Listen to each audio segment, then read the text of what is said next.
అంటే ఇలాంటి కుటుంబాలే చాలామంది జలప్రలయంలో కూడా దేవుని మాట వినకుండా దేవునికి వ్యతిరేకంగా బ్రతికి ఆ రోజు 100 సంవత్సరాలు ప్రకటిస్తున్నటువంటి నోవాహు కుటుంబం చేస్తున్న ఆ పరిచర్యని పట్టించుకోలేదు వాళ్ళు. ఆ పరిచర్యకు విలువ ఇవ్వలేదు వాళ్ళు. ఆ చెబుతున్న దేవుని మాటలకు విలువ ఇవ్వలేదు వాళ్ళు.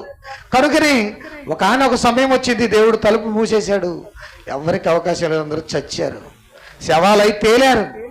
అంటే ఒకరోజు నోవాహు కుటుంబం మాత్రమే పిల్లలు రక్షింపబడడానికి గల కారణం ఏంటో తెలుసా? దేవుని మాట విన్నారు, దేవుడు చెప్పినట్టుగా వారు ప్రకటన చేశారు.